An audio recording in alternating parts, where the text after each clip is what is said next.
All right, guys, I'm gonna show you something interesting with one of my dogs today. Many dogs love chasing squirrels, rabbits, cars, bikes, you name it. But not all dogs are the same. Some dogs chase for fun. It's kind of the thrill of the run. It's only the chase part alone of the complete predatory sequence. So they may stop at the tree, bark excitedly, but ultimately they kind of bounce back to you. And this is what I call play predation, because there is really no intent to kill. Now, there is this other type of dogs, like the dog that I'm going to show you.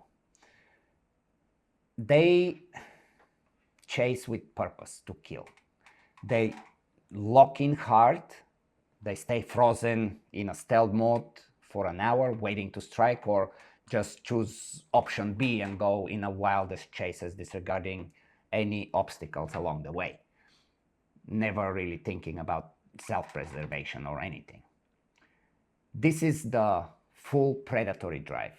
The motivation is deeper and harder to override, because succeeding, the catching and the killing, is hugely self-reinforcing. The dog literally pays itself with adrenaline and completion of the instinct. Now, let me tell you a little bit about the dog that you're going to see shortly. Her name is Kalinka. She's a 3-year-old Malinois female. And I got her back. I bred her and I got her back when she was 2 years old. So she had already some history. It was the reason she came back was because she was just too much dog, too high energy, just a young and active working Malinois that doesn't really fit well living in a condo in the city. However, she mastered the skill, and the skill is hunting and catching and sometimes killing squirrels.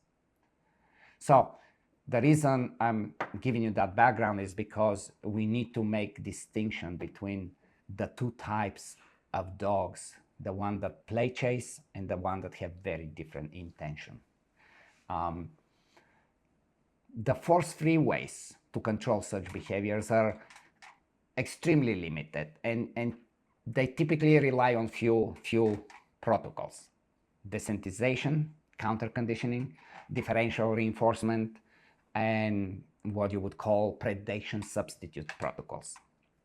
However, none of this is effective in controlling dogs that chase with the purpose to kill and have history of doing so.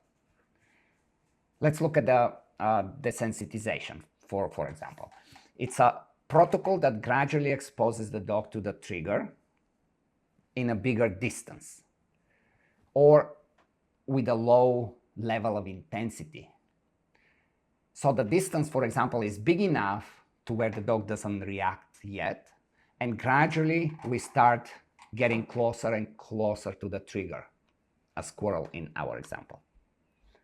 Now, if you believe in anecdotal stories and want to give this a try, go ahead.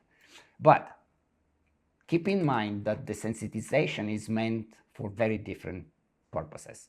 It's typically for fear-based reactions and phobias. In predation, the dog is not afraid. They're highly motivated by their instincts to kill. This is genetic programming that it's really deep. Anybody can desensitize a dog to a squirrel that is 200 feet away. However, the moment that squirrel bolts under their nose, the biological threshold is crossed and game over. That dog is gone. The counterconditioning approach. What does it mean if you are not familiar? Basically, is pairing the exposure to the squirrel with high-value treats. The idea, the intention is to change the dog's emotional response from hunt to look at the owner for food. Next, we have the differential reinforcement. Differential reinforcement alone, it's also not successful. The idea here is to reinforce different behavior other than chasing the squirrel, like sit or watch me, whatever you can think of. Now, there is also the predation substitute training. And the idea here is to encourage the dog to chase and catch a toy instead of the live animal. The problem is that if the reinforcement is presented after the chase starts, the dog is already locked in, the predation motor pattern system is activated, and at this point, no other reinforcement are acknowledged by the dog. Done. Like you can go as far as even to have offer another squirrel from your pocket. It doesn't matter. The dog is already locked on the target, and it's mentally, if not physically as well, gone. So let's be realistic. Wildlife, cars, bicycles, they don't show up on cue whenever you're ready to deal with them. That's not real life. Some of the approaches that I just mentioned, they will be successful in controlling a dog that is play chasing. But they will fail reliably with the dogs that have different intention and history. Let me tell you why it doesn't work. The first reason is what I call absence of cost. The force-free trainers basically refuse to attach a cost to the behavior. It's like dancing around the real problem, trying to convince the dog that they have a better, more interesting activity to offer than killing the squirrel. Certain dogs find the adrenaline of the kill far more rewarding than your suggestion. They simply outbid you and take the squirrel. End of story. So what I'm going to show you now is how I can control behavior extremely reliably without the complicated protocols, without toys, food bribes, without any collars or long lines on the dog.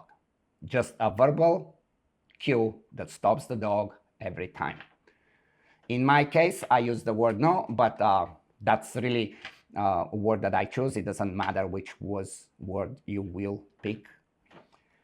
That cue is called conditioned or secondary punisher in the textbooks. Okay, enough of the talking. Let's step outside so I can show you the setup I have created to demonstrate how conditioned punisher works. And then I will take Kalinka out on a squirrel hunt. So let's do it. Natalia is going to help us. So typically this is where the squirrels hang around. Do a little movement on the squirrel. Yeah, good. So that's basically the idea. There is no chance that she will think this is a setup unless we let her explore. She knows that there are always squirrels here. So they're either here or by the bird feeders on the other side, or of course anywhere around. So I don't know, sometimes she may come and really make a very quick run, and sometimes she can come in that very stealthy mood and trying to stalk and catch. So the plan is that she sees the squirrel, she goes for it, and I tell her no. And what I'm expecting to happen is that she will not continue, that I will actually be able to stop her. This is very different than, again, a playful dog that's, you know, having different intentions than grab and kill the squirrel. So I will talk to you later why I can say no and I can control the dog, okay? So let's let her out and see how that goes.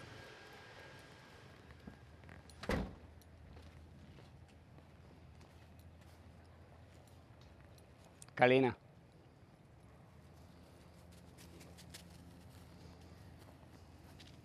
No!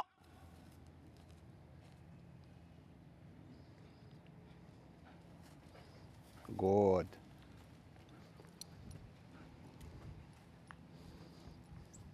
Come. Hey, Kalinka.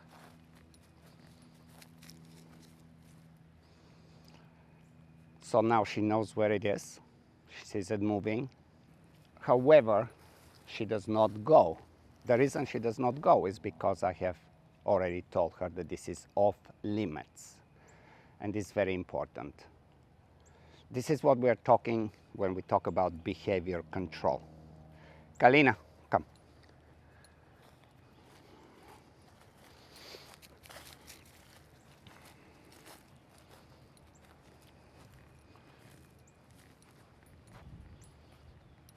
You see that avoidance, right?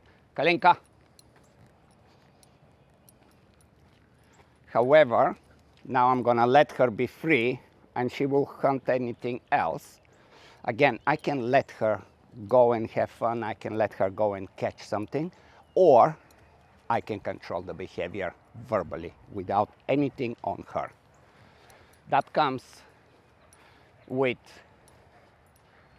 legit training techniques, not rainbows and unicorns. No positive reinforcement, differential reinforcement programming can accomplish this.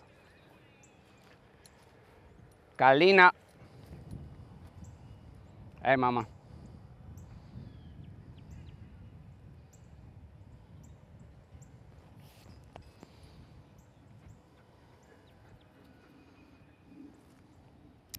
Come this way.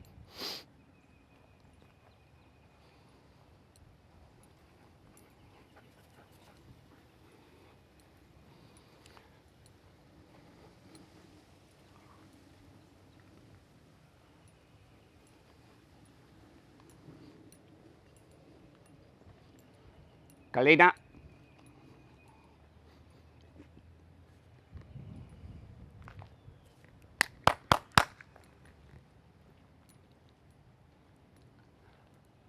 Hey, come this way, come.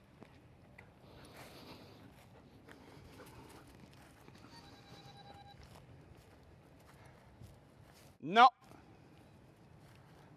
Good. Good, mama. Come. Ooh. Ooh. My squirrel hunter. She's very skilled at this.